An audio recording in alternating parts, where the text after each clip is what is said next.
Okay. Thank you everyone for joining us for the WiCyS Military Monthly May meeting.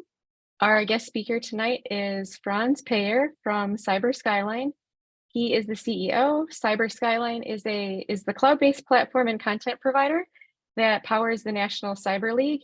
NCL has a soft place in my heart. It was one of the first CTFs that I did, and it's how I got started solving cyber challenges. So I'm really excited for our talk tonight. Prior to Cyberskyline, Franz was a computer network operations software developer at Tactical Network Solutions, supporting the work of the U.S. intelligence community. So thank you, Franz, for spending some time with us tonight. We're really excited to hear you talk. Thanks for having me. It's a pleasure joining. I know we've been talking about doing a session like this for a while, so I'm glad to finally be able to do it. I've got some kind of I've got a slide deck, but that's usually not the most fun thing to do on something like this. What would you all prefer kind of to do in this format? Do you want me to be more of a presentation, or do you want to have this be more like a storytelling conversation format?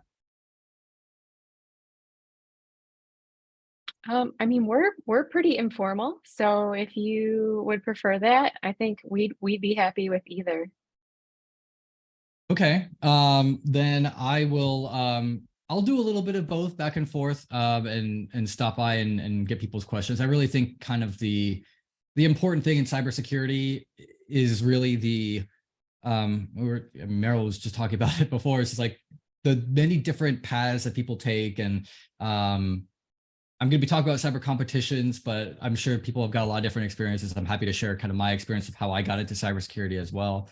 But I'll get started with kind of an overview primer on capture the flags. And can I get screen share?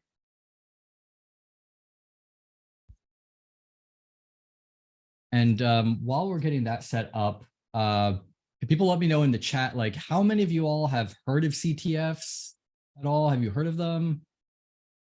Anyone? Have people done CTFs before? Okay, looks like we've got some general familiarity. All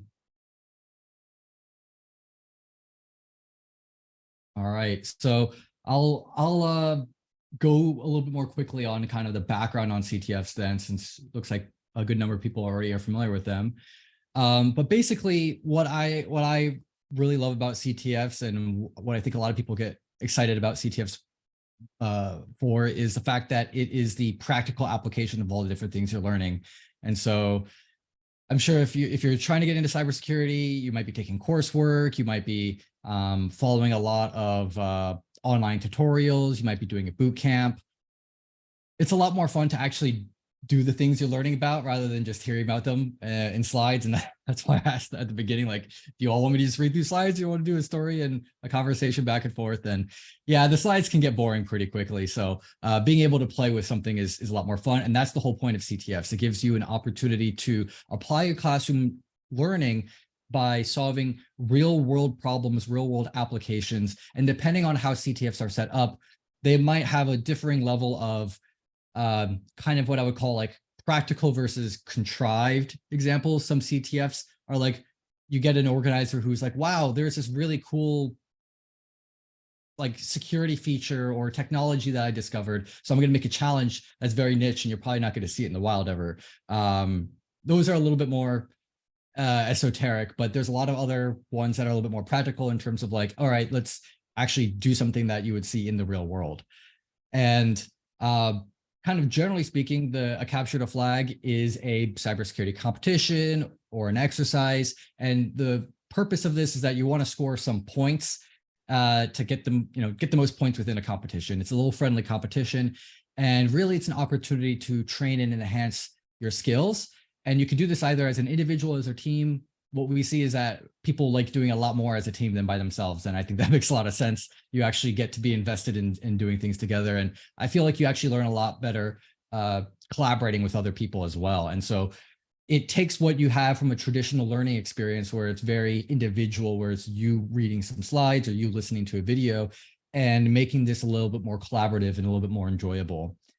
And there's the term capture the flag. So you're probably, if you're not familiar with CTFs, you're wondering what a flag is. So flag is basically a stand-in for some important information. So if you're a big movie buff, you might have heard the phrase like the MacGuffin.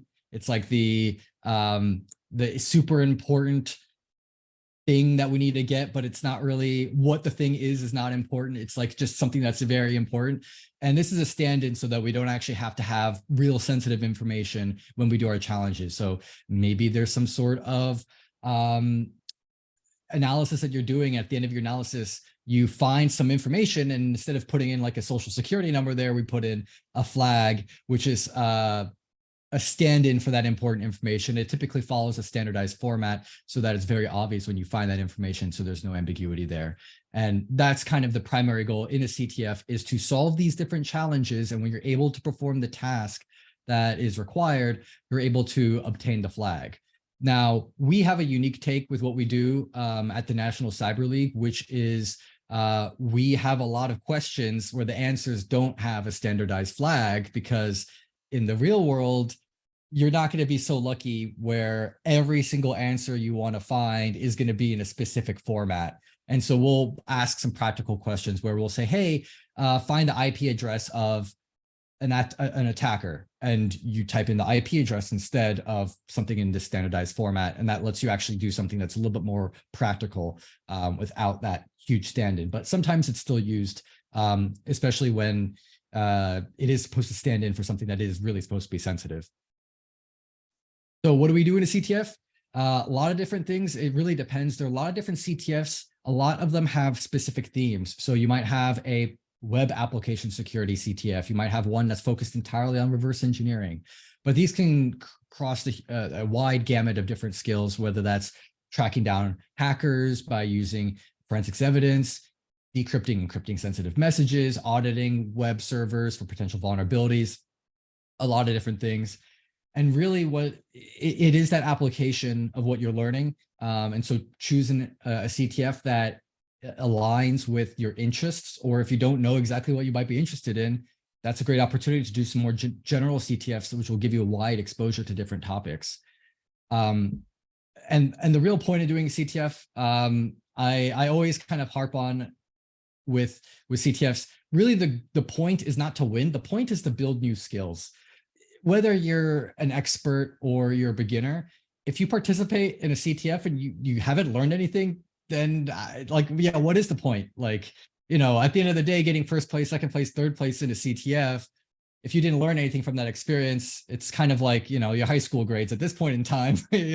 What does it mean that you got an A or B in a class in high school at this point? It's like the same thing. The whole point is to learn something new, to build new skills, and really connect that to the fundamental purpose here is to help you prepare for a career, or to help you build more skills so that you can get the next promotion. It falls in line with that career preparation. And then I would say that kind of like the last thing would be to get recognized for your skills. And getting recognized for your skills doesn't necessarily mean, oh, I have to be top 1, top 2, top 3. Getting recognized for your skills can also mean getting a recognition that I was able to solve this really hard challenge. And I can go to an interview and I can tell a hiring manager, hey, I have experience using Splunk to analyze an IDS log for indicators of compromise. And this is a situation I found myself in, and here are the challenges that I faced, and here's how I overcame those challenges. And having a digital badge, a certificate, even a link to a leaderboard that shows that you were able to perform that, that is a lot of value, regardless of how you placed. And honestly, that story that you come away with is a lot of the value that you'll get when you're using CTFs as a way to help you get into a career within cybersecurity. But this is kind of what CTFs look like. So we've run in-person CTFs where we'll have like hundreds of people in a room together, and people will spend hours just hacking away. And sometimes we have to remind people, you got to take a break. You got to go get some water, got to take a shower. Like this is not the only thing in the universe. It's just a fun game that people play and, really enjoy the opportunity of building new skills. but a lot of this doesn't have to happen in person. It can happen online as well. But I'm biased. I always feel like the in-person ones are a little bit more fun. And here's just a quick overview of the different types of topics you might expect. So when we run the National Cyber League, the NCL, these are the 9 categories that we have within NCL. And if you are currently, so if you're currently a student or even like full-time, part-time, if you're in a bootcamp program, if you are a transitioning vet and you're not yet in the industry, you can participate in the National Cyber League and practice developing these different types of skills. And it's spanning the range of offensive skills, defensive skills, and those forensic skills as well. And so it's a huge variety of different topics for you to kind of focus on what is interesting to you, or to discover what your interest is. And the spirit really is learning, acknowledging that it's okay that you're not going to solve every challenge. We see a lot of beginners in the NCL. Most people doing the NCL, it's kind of their first time doing a CTF. And I think there are a lot of worries that people might have that, oh, it's a competition. I'm not an expert yet. I'm still a beginner. Maybe this isn't for me. And it's okay that you're a beginner. Everyone has to start somewhere. Everyone has to be a beginner. There's nothing wrong with being a beginner. That's just the part of the journey. And so when we look at CTFs, we're really looking at CTFs as different base camps that you might have when you're climbing a mountain. You're going to kind of reach for that objective, but it is not the top of the mountain. You're going to the next step. And every single time you go through a CTF, you get higher and higher up on the mountain. And it's okay if you don't reach to the top your very first time. It's a process. And so every time I talk to people after their CTF experience, I always ask them, what do they learn? And what's something they found out that they need to learn? Because there's stuff you're going to find out on the fly, and there's stuff that you're going to be like, I had absolutely no clue how to do that. And that's something that's interesting to me. And whatever it is, got to watch some more YouTube videos, got to go do some more Googling, some more research. Maybe I ask my mentor for resources and advice on how to learn those things. Identifying what you want to learn next is oftentimes one of the biggest benefits of doing a CTF, because otherwise you might think, oh, I don't know what there is to learn. I'm just doing the coursework. And so you go through the courses, you kind of assume that everything that you is covered in class is what you need to know. And then you find out, oh, actually, there's all these other things out there that I don't know how to do that I really want to be learning on my own. And so that's a huge takeaway from CTFs. But I could go a lot deeper into the skills here. So I'm gonna say this is a fork in the road and figure out, where do we go from here? Do we all want me to continue going and diving into individual skills within a CTF, or we could go in a different direction? I could give advice on what you should do to prepare for a CTF. I could tell kind of my background on how I got involved in CTFs in the first place. What do people want to hear about? I'll look in the chat and see what people have to say. And don't be shy, please. Franz, this is WiCyS. Thank you so much for explaining this, these pieces here. If I may ask, for the NCL challenges, is that open at a certain time, or is that something that a user can go in and kind of practice on their own, and then when a CTF does become available, they can jump in for that platform? Yeah, so great question. For the NCL, we run that twice a year, aligning to the academic calendar. So we'd have a spring season, which we just wrapped up a couple of weeks ago, and a fall season. So the next season is going to start at the end of August. So yeah, when school starts back up again. And then the season schedule basically involves a practice gym environment that we have from the end of August all the way through December in the fall. So you have access for like 3-4 months or so. And then within the season, there's an individual game, which spans a weekend, and then a team game, which spans another weekend. And so you get an opportunity to work by yourself, and then an opportunity to work with your friends. And there's also like a week-long practice game that comes before that. Thank you. And I would recommend as well, for suggestions, if you're looking for CTFs that are available kind of like all at all times, Pico CTF is what I would recommend as like a really good starter CTF, that they have all of their practice challenges online. There's like a CMU has a grant from the NSA to like run that exercise. And so you could definitely use that as a great way to have like on-demand practice in a CTF environment. All right, so I'm looking at the chat here. Interested in how to prep for CTF and how to come up with some new CTF scenarios and CTF skills. All right, so I'll quickly go over the skills and then dive into the prep and then go into the scenarios. So I'll cover the skills that we have within the National Cyber League. So the starter topic that we recommend to everyone is open source intelligence. So if you have zero cybersecurity background, but you know how to use the internet, this is your starting point.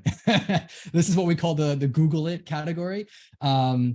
Basically, this involves using online resources to gather information about a specific target, a specific asset. And so this could be, hey, take a look at this image and figure out where the photo was taken. And maybe there's metadata in that image that you could just upload that image into a website and it'll tell you the GPS coordinates for where it was taken.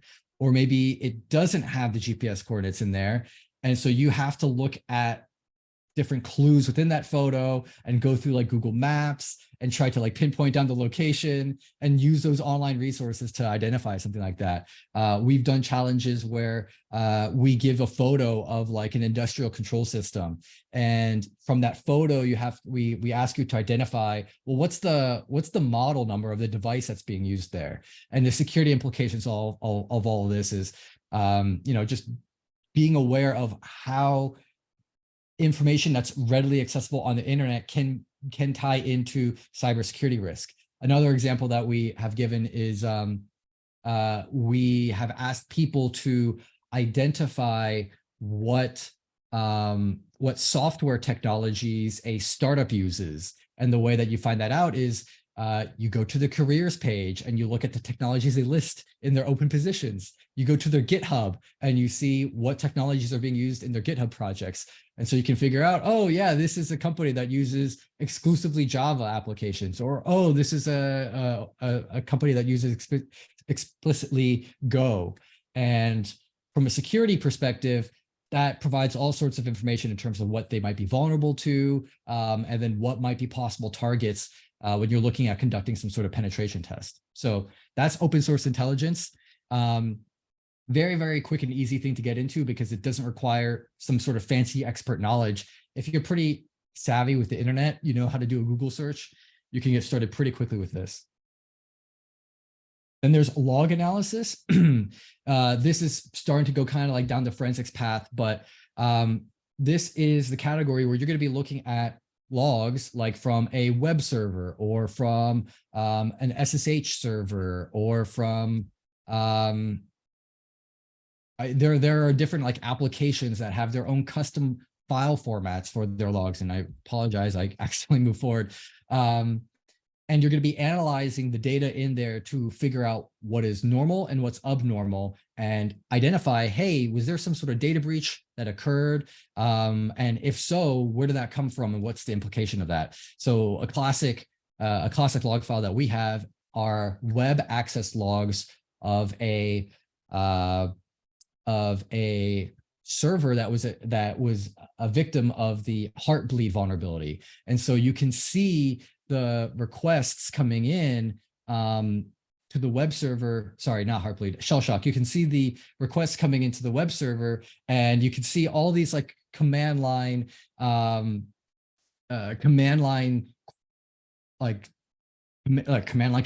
in the query parameter of the URL that's being executed on the server. And so by being able to analyze the log file, you're able to identify, okay, this web server got compromised at this time, and this is the IP address that ran that attack. And there's a lot of implications for how that might be a helpful experience for you if you're trying to prepare for a career, say as a SOC analyst. Being able to parse through large volumes of log files is going to be really, really important for a career like that. There's network traffic analysis where you're just looking at the communication between different devices. Wireshark is a super popular tool for doing this. And it also helps you identify and learn how do different devices communicate on the network. And so this is going to be looking at protocols like, what does HTTP traffic look like? How about FTP traffic, telnet traffic? Being able to look at the traffic and figure out who's the sender, who's the recipient, what protocols are being used, what data is being transferred, and even how do I decrypt traffic if I have a decryption key. We also have like Wi-Fi cracking, for example, where we give people a packet capture of a poorly secured WPA2 network. And if there's a handshake within that packet capture, you could actually run a brute force attack against the password. So this is another cool category if you're interested in, for example, incident response or threat hunting. Cryptography. This is a really important skill to learn if you're going to be at all involved in computer network architecture. You want to make sure that the traffic's being encrypted properly. Your applications are using secure cryptography functions. And so as well, software development, cryptography is very important for that. And in these categories, we have people encrypt and decrypt traffic and messages. And this could be like involving, hey, use PGP to encrypt this message, or use PGP to decrypt this message with us giving you the key. Scanning and reconnaissance, really good if you're going to be if you're interested in being a pen tester. Nmap is a huge common tool for this one, but being able to like scan a set of different devices, being able to do a more thorough in-depth scan on a specific target, maybe looking at different versions of the software running on those machines. And then also doing scans on applications. So doing a WordPress scan, doing a directory scan on a web application, doing a, like trying to enumerate a network file share. Those are all part of scanning reconnaissance, trying to understand what assets, what information is available on a target and what possible avenues for vulnerabilities might there be.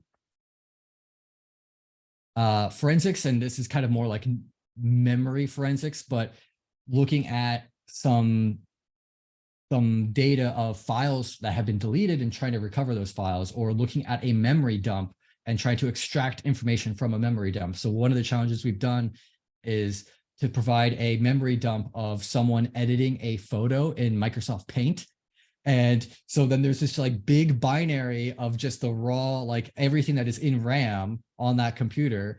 And then the challenge is to load that into a tool like Autopsy or Volatility, and load that into Volatility, and then be able to kind of reassemble the view of the image that this person is seeing as they're editing it in Paint, which is really cool.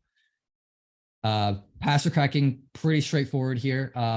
You could use some online tools to help you password cracking. And then there's also a lot of password cracking tools that you'll get to use to run like a brute force attack or a dictionary attack against password hashes. And then enumeration exploitation, this is where we do reverse engineering, where you might be given a binary or some source code, and you have to analyze it and figure out what is this program doing and how might there be a vulnerability in this program where you could bypass some sort of the authentication, or maybe trigger some unexpected behavior to obtain your desired result, whether that's like command line execution, for example, or maybe it's like extracting information that you should not have access to. And the last category here, web application exploitation, looking at a web application and finding vulnerabilities like the OWASP top 10. So conducting SQL injection attacks, maybe you're doing file inclusion, cross-site scripting, and getting a familiarity with different tools to accomplish this. So the dev tools in Firefox or Chrome, Burp Suite, Postman, all those different tools that you might be using to intercept network traffic and then modify different requests, or even craft your own requests in a specific way. And then some recommendations if you are going to be starting as a beginner in CTFs, highly recommend installing Kali Linux. If you are not using a virtual machine, I highly recommend that you take a look into doing that. So you can get VMware Player, that's free. I know a lot of schools, if you're a student, you might be able to go through your IT department's licensing and see if your school provides VMware workstation licenses as part of your tuition.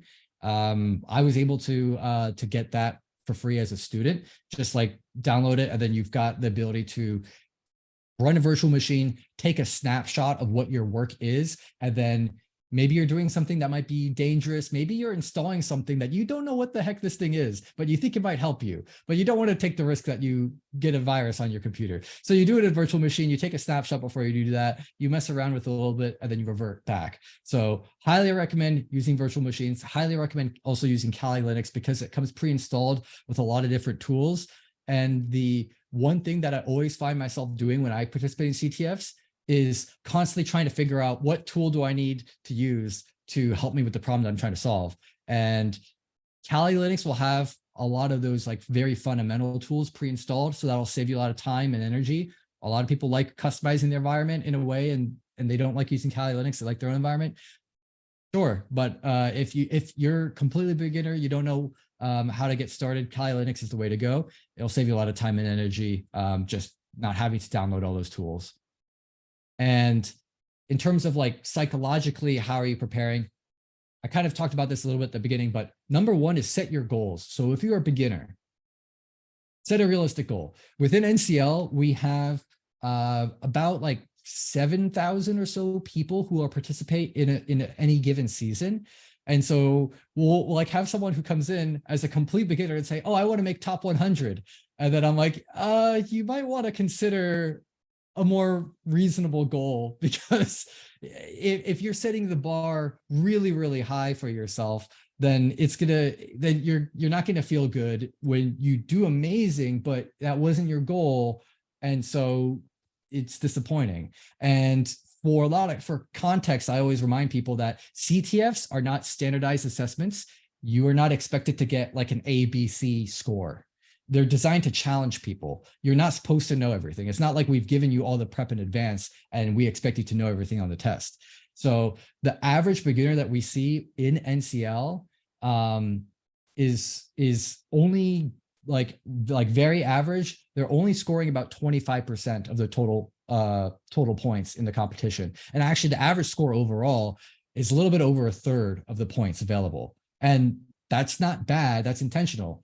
Like a lot of people are coming in as beginners, and we have topics that cover a huge variety of skills. And as a beginner, you're not going to know everything.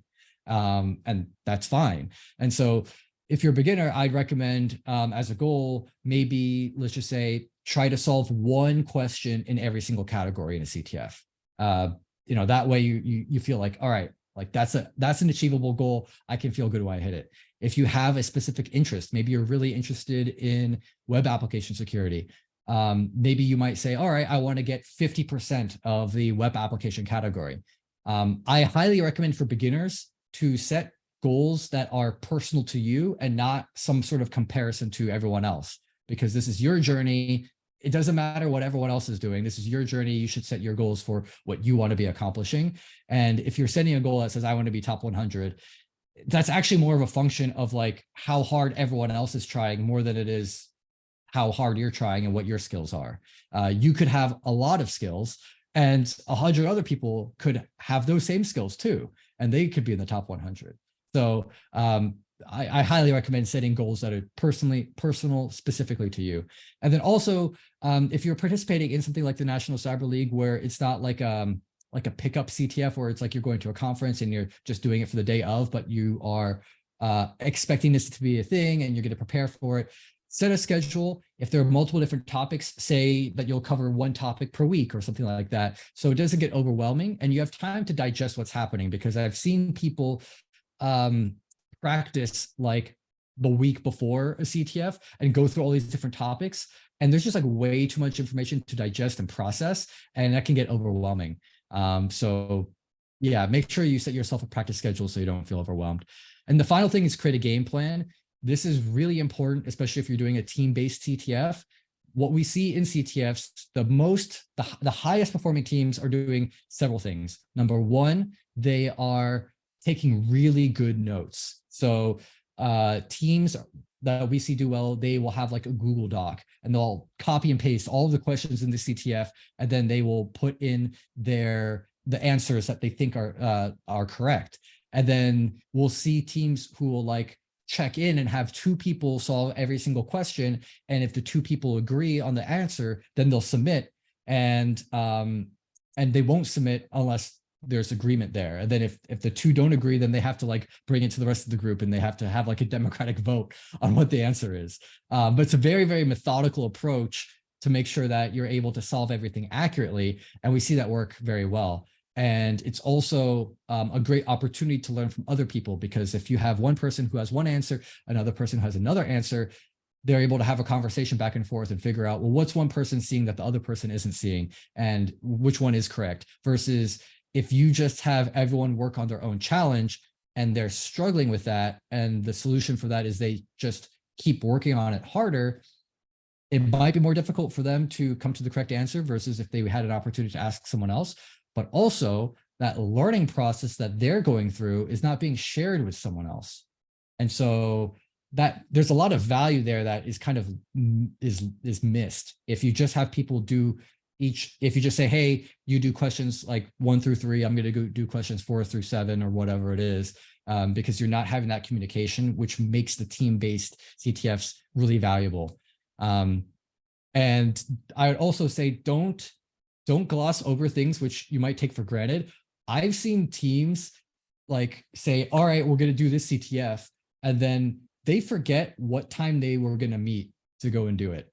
like simple stuff like that. Like someone just assumed that we're going to start at 1 o'clock. Someone else assumed we're going to start at 2 o'clock. Oh, I was going to leave at 1 o'clock to come over to your house. I didn't know we were going to start at 1. Like stuff like that. It could like really give you a negative experience, and it's like really easy to solve that. I've also seen teams who they are working remotely and they were not sure how they're going to communicate. Like, are we going to use a Zoom call? Are we going to use Discord? Are we going to use a Google Meet? Like, and then they're figuring that out in like the first 10 minutes of the CTF, and they're just burning their own time. You know, they'll get it because it's not too hard to figure it out. But that's like time which you didn't need to have put in during the competition. You could have put in that effort in advance and giving yourself a little bit more time. And I think at the end of the day, it's also the mindset, right? If you feel kind of like really stressed and like panicky and frantic because you're quickly having to like create a Zoom link and send it to everyone on your team, and then like someone's not getting the email to the Zoom link, and oh, like I forgot my login or whatever, like all of that just adds a level of stress that's unnecessary and will make it more difficult to have a valuable experience in the CTF.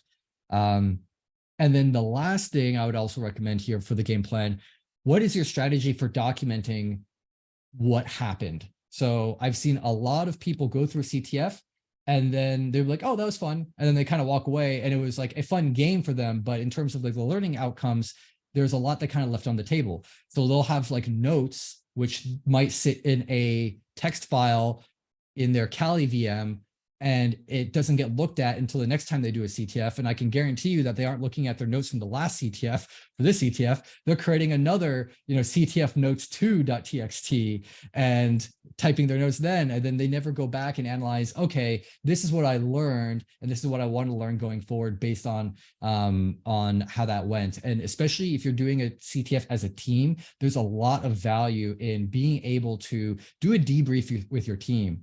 Talk about what did you all find difficult? And then if there are any like cool like tips and tricks that you all learned, a lot of like the value that you get is not even necessarily in, I learned a completely new like technology, or like I learned how SQL injection works.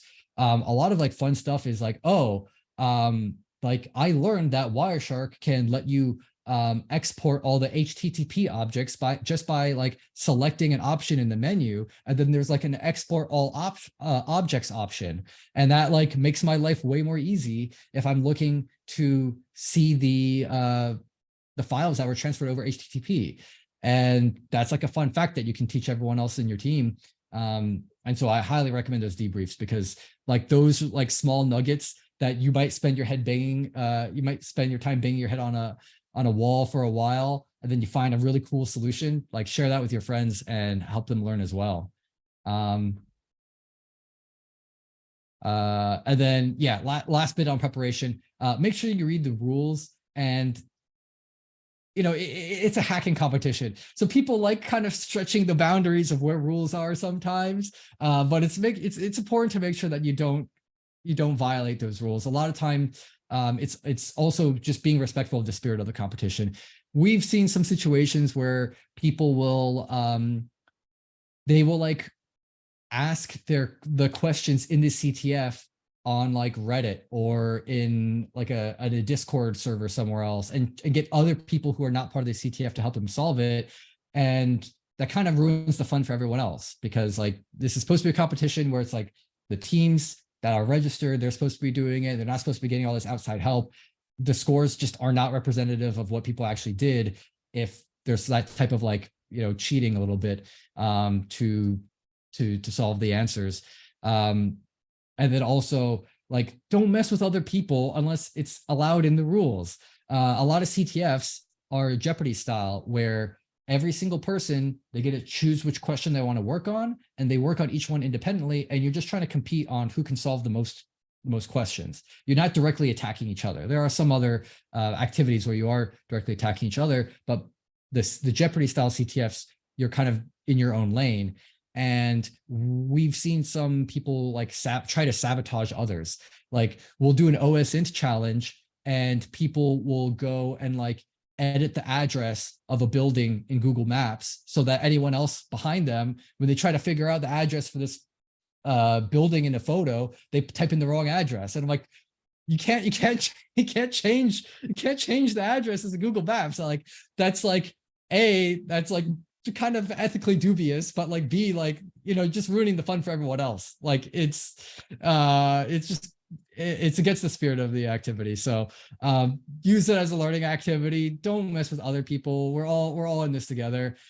We try to be very beginner friendly with what we do at NCL. There are a lot of other CTFs which are like super intense, and you've got to be an expert to feel like you can do well in it.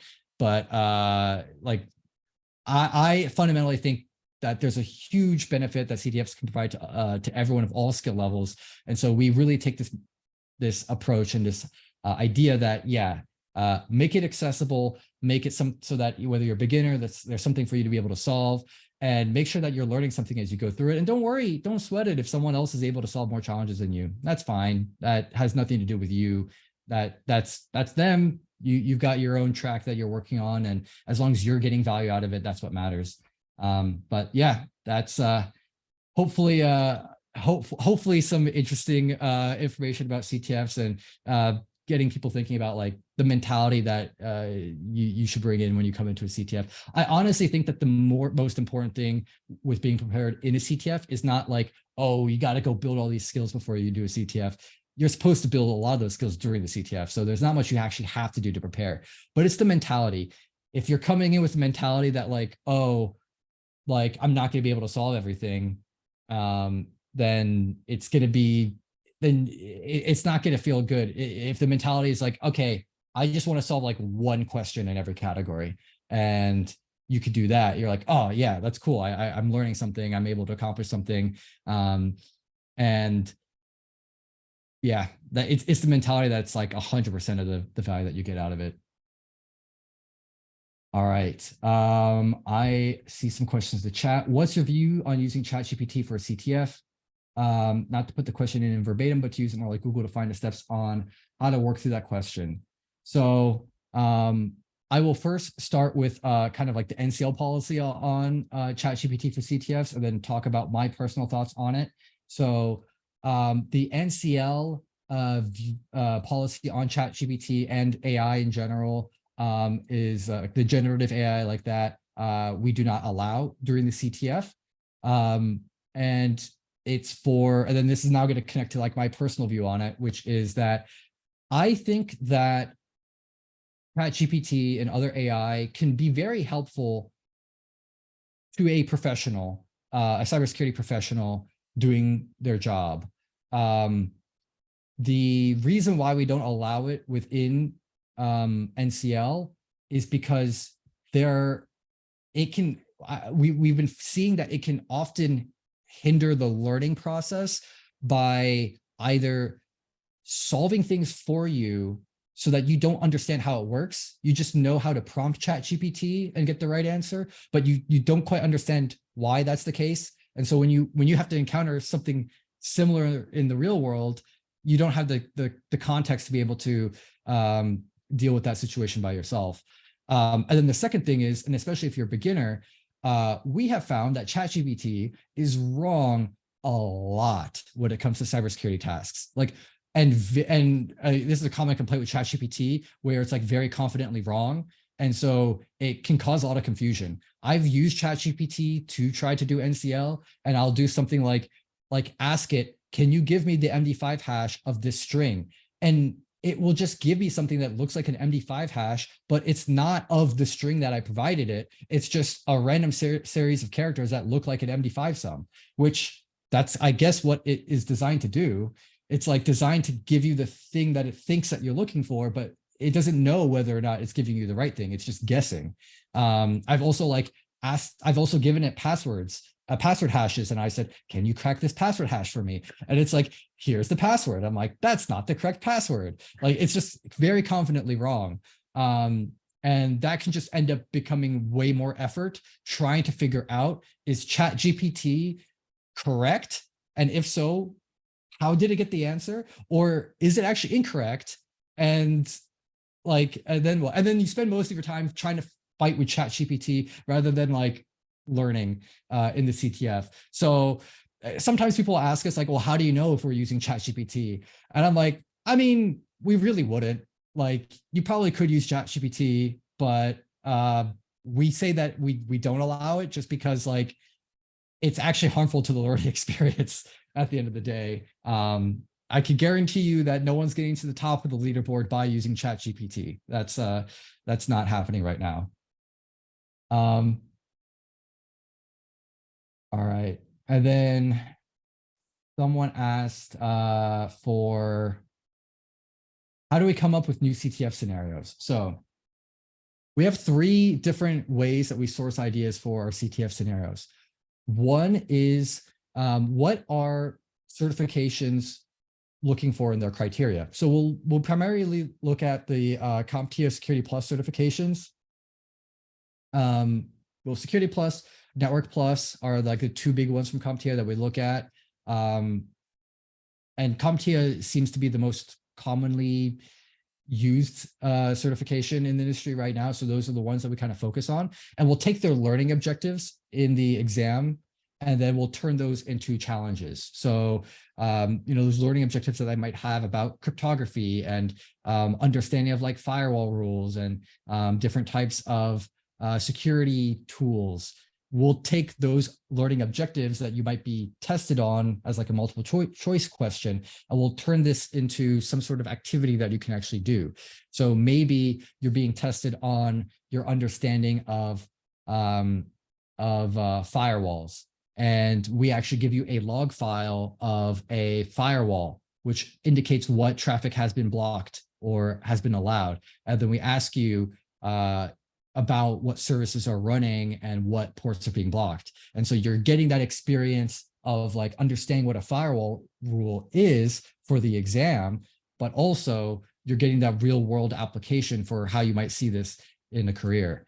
The second area where we source our challenges is what are companies looking for? So we work with a lot of employers. One of the cool things about NCL is that we will have community activities where we'll have companies share their entry-level roles and try to hire NCL players out of the people who are participating. And so they will come to us and they'll say, hey, we're looking for people who have more skills in cloud security, for example. And so we're like, okay, let's build a challenge.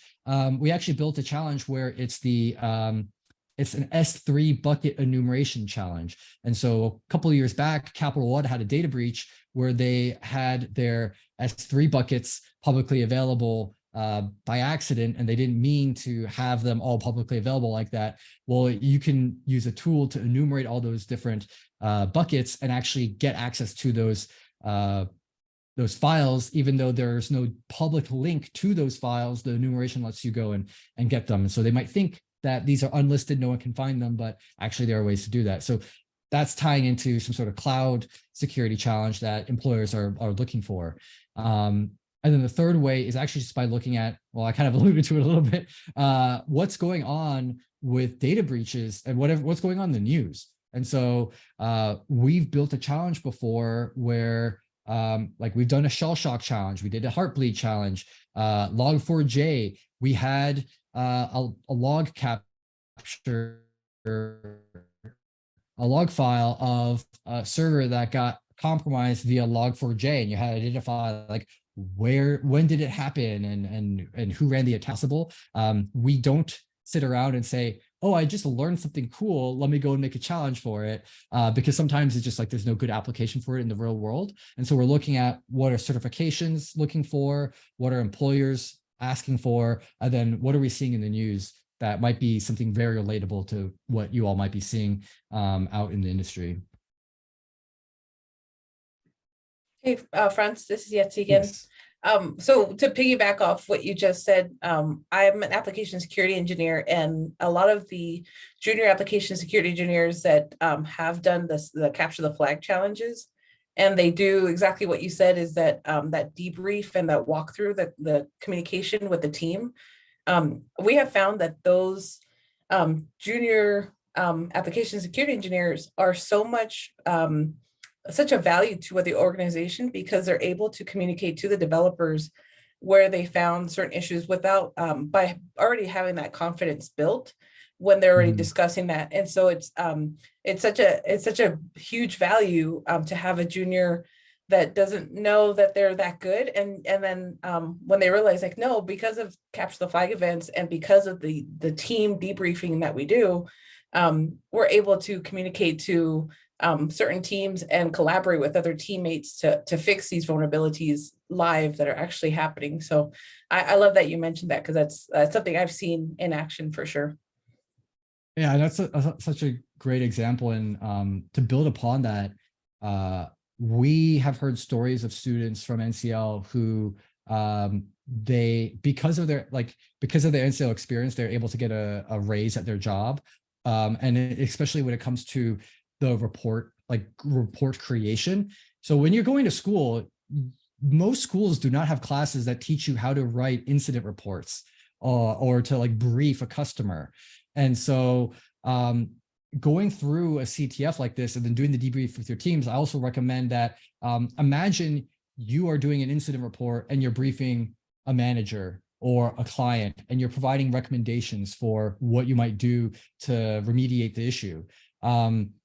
I've had people say that like they don't have any job experience and they have a hard time getting interviews, and you've got employers who are looking for those like soft skills, but they never got a chance to learn them. Do a CTF, do your own write-up. I think there's so much value in doing that, especially if you can share those with your teammates and get feedback there. And then, you know, in the case of this individual who participated in NCL, they kind of shared their experience in NCL and then shared the briefing that they did with their boss. And then their boss was like, oh, wow, I didn't realize you had those skills. Like, we can actually put you in this other position where you get to do more of that. You could be customer facing. And then, you know, you clearly have a lot more value to provide. And yeah, they were able to get a promotion for that. And they weren't even like, they had like just started the job. Like they weren't even like a year in and they already got promoted, like, because like they were able to just demonstrate that skill. And realistically speaking, they wouldn't have had the opportunity to demonstrate that skill on the job for quite some time. They weren't about to go and have the new hire who was not assigned that responsibility, just go and do that, you know, within the first year. That probably would come much later down the line. And so by taking that extra step and doing this kind of like on their own time, they really impress their manager that way.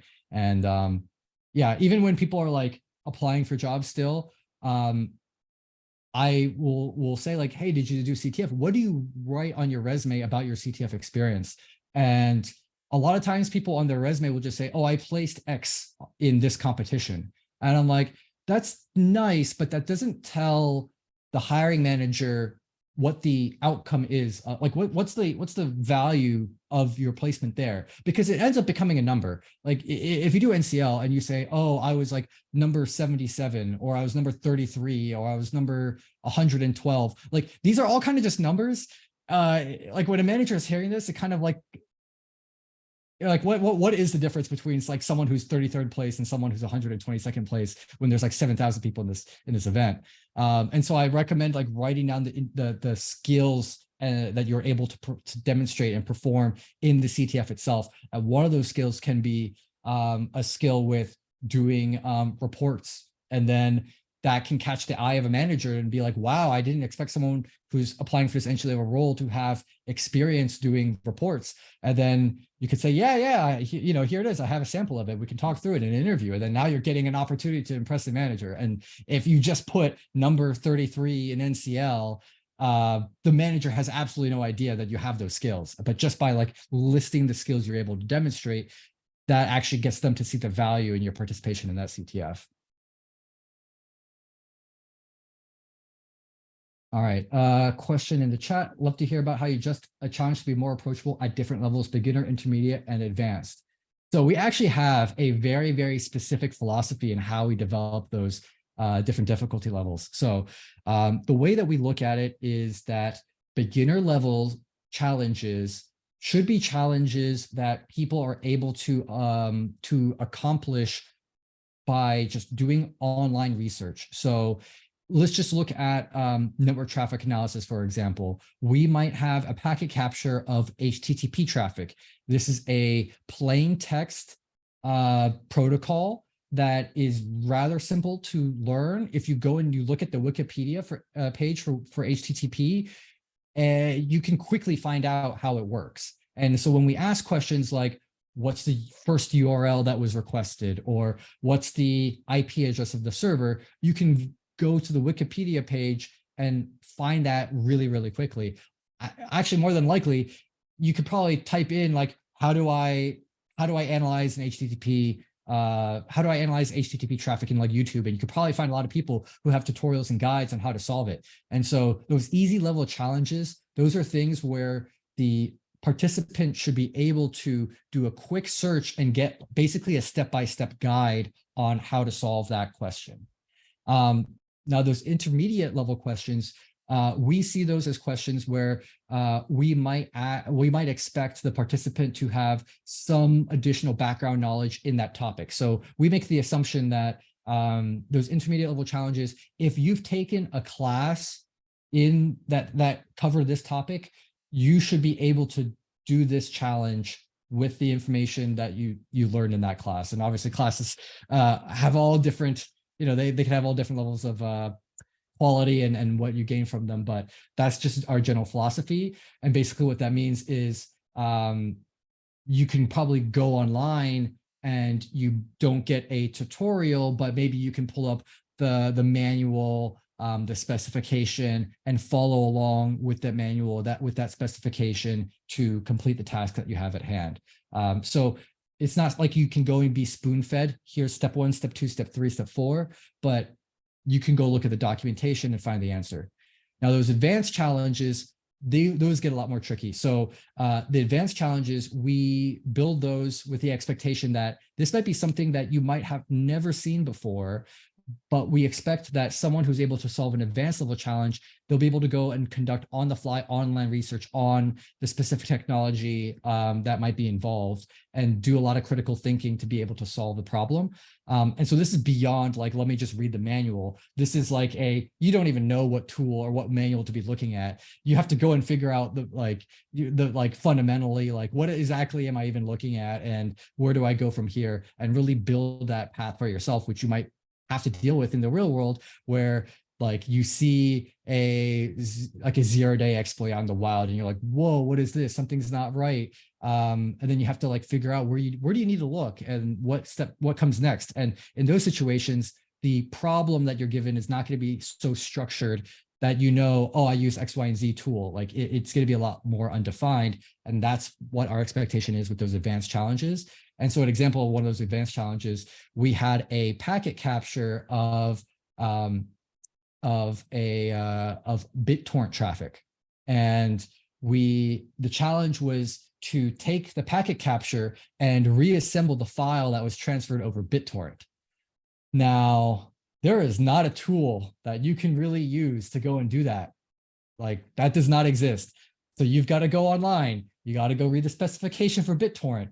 You got to figure out, okay, so how am I going to actually like extract the information that I need? There's no tool available for it. Can I use, can I like chain command line tools together?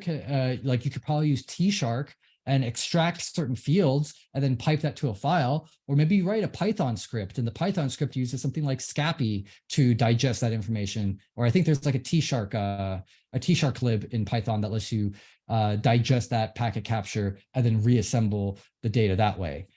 So that's a challenge where like there is no step-by-step guide. There is no obvious tool that you use. There's no manual to read. That's like, this is something that's out there. You might have never actually looked at BitTorrent traffic in a packet capture before in your life. But now you're finding yourself needing to read the specification and figure out like, how do I piece together some sort of tool that will help me accomplish this goal? And so that's how we kind of look at those advanced level challenges. So I hope that kind of answers the question there. But like beginner is like, there's probably a tutorial online that you can find to solve it. Intermediate is, this is something where like you might have learned about it in a class, or maybe there is documentation or manuals that you can follow that might not be step by step, but if you kind of know the general concepts, you can follow along. And then advanced is like, there are no guides there. It's open fields and you've got to kind of figure it out for yourself. And we try to have a balance of all those different types of challenges within each category of NCL.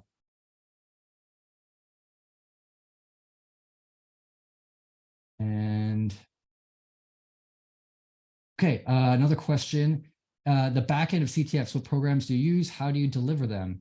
So for NCL and at Cyberskyline, we built our own platform.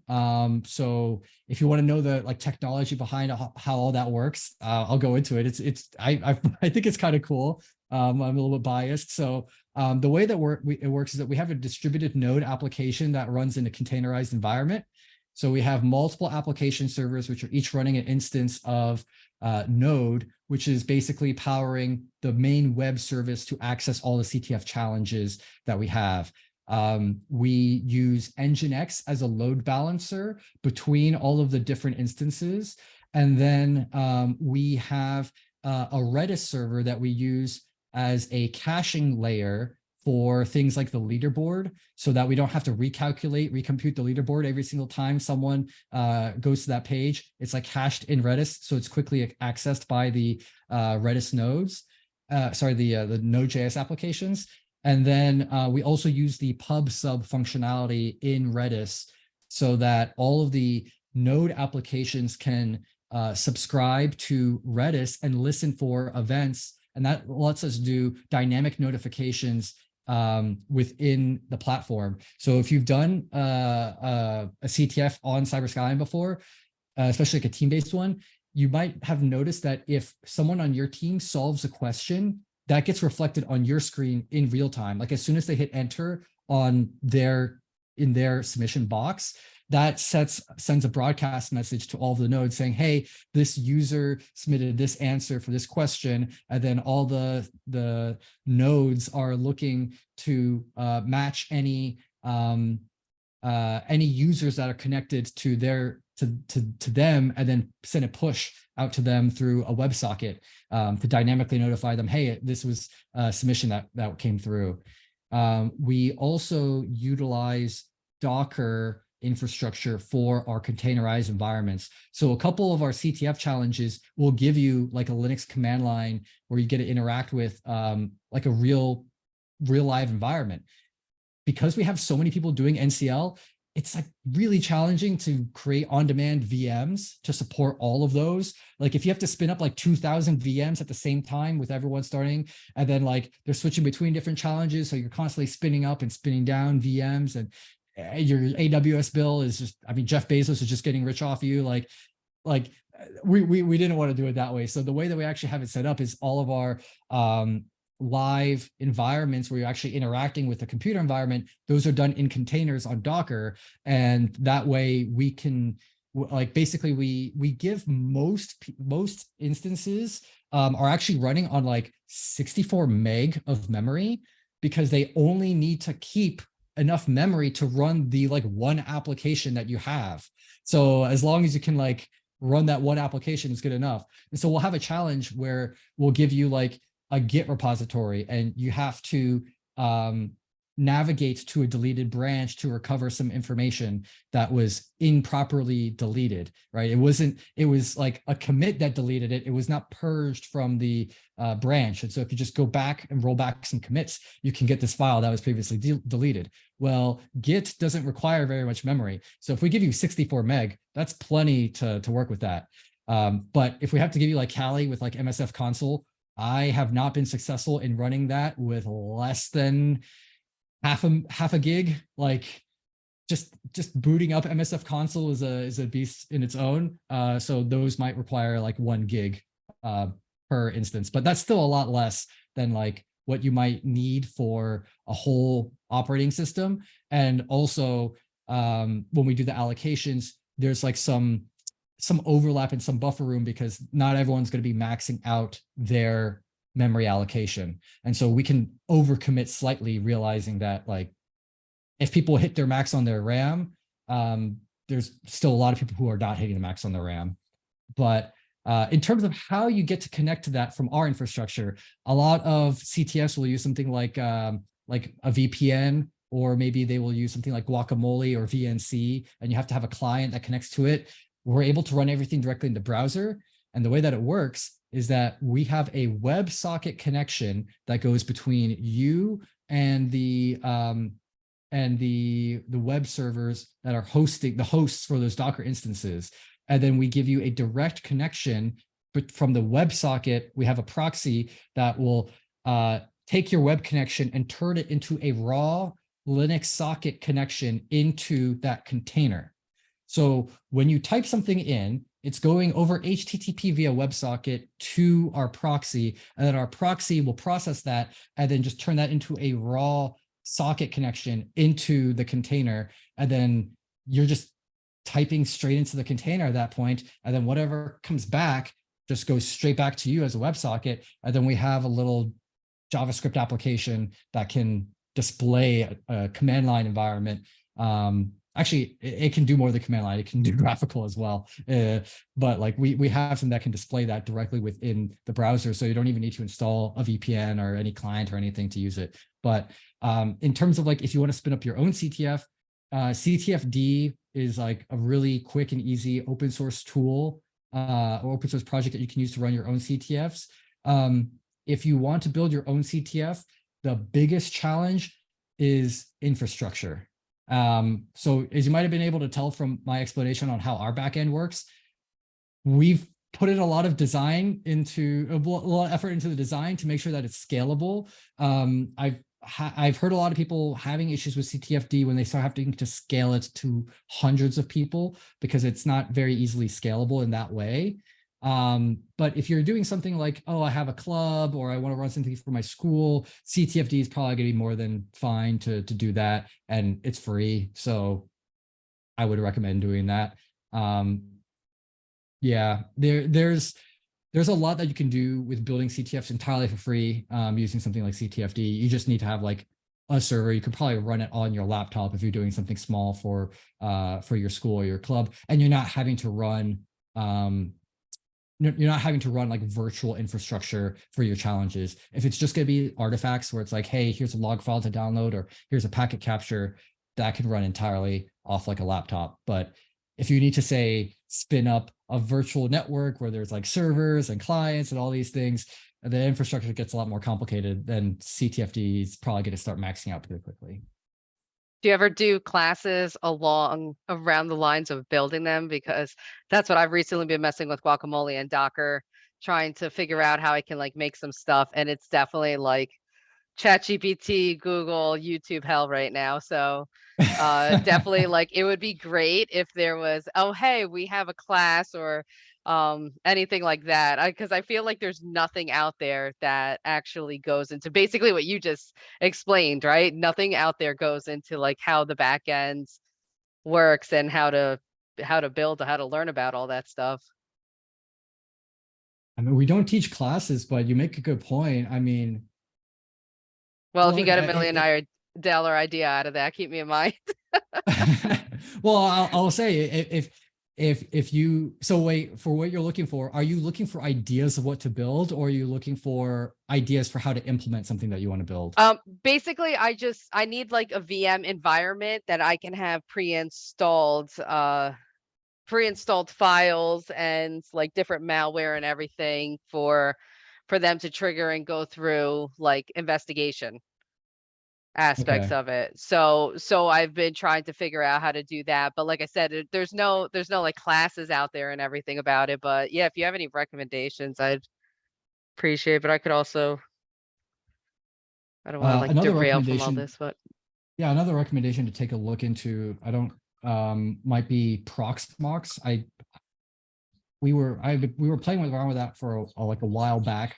But like we're using that as kind of like an alternative to having some sort of like really expensive VMware license to host everything like that way. So I don't know if you've considered that, but yeah, it's difficult to build it out. It's really time consuming is the thing. Like it took us 5 years to roll out our Docker infrastructure to support all that virtual environment. And we still are limited by the fact that like we cannot support full VMs right now. We're still stuck with just containers, which is fine for us because we're not trying to be able to simulate everything. We are more focused on being able to scale to support exercises that can have thousands of concurrent users.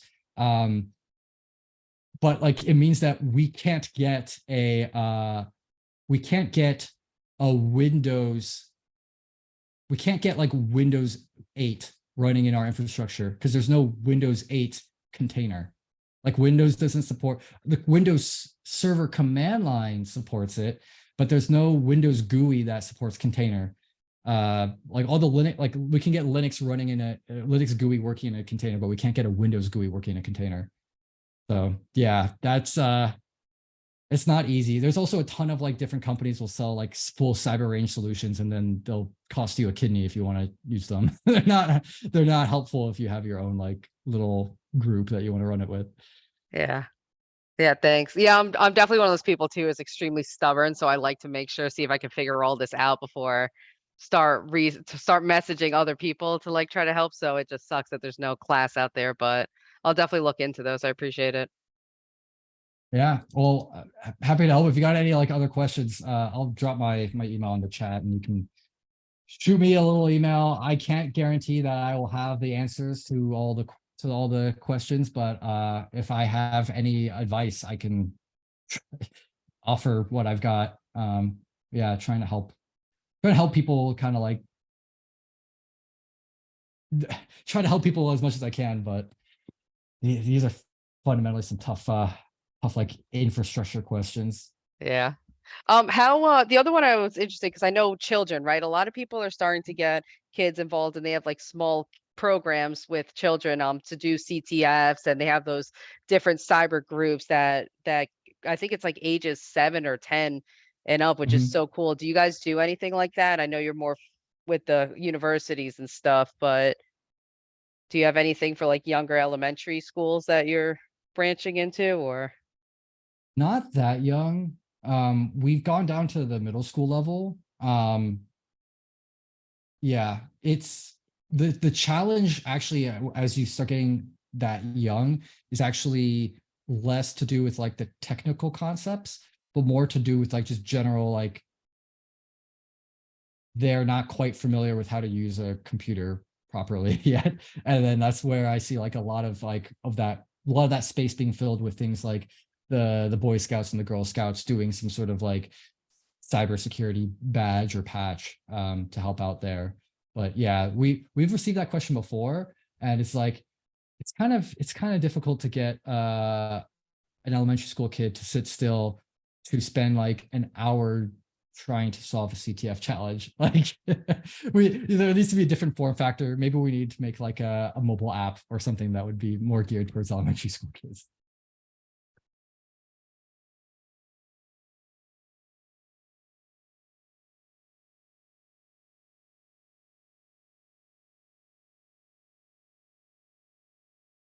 Any other questions you all have? I mean, I could talk forever. So really it's just like try to give you all what's helpful.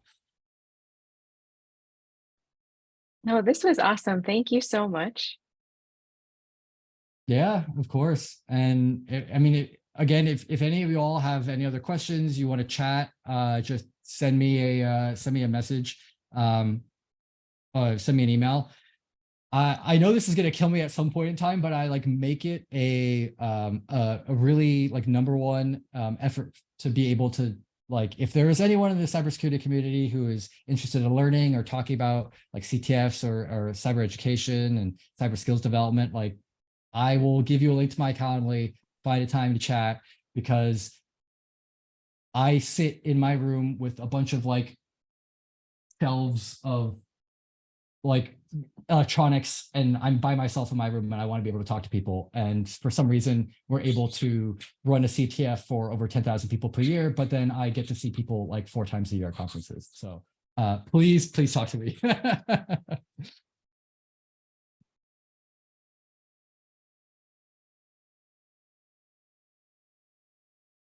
All right. Cool. Well, unless anyone else has any last minute questions, we can wrap it up here. Thank you. Really Thank appreciated you. that. All right. Thanks for having me. Take care. Yeah, have a great night.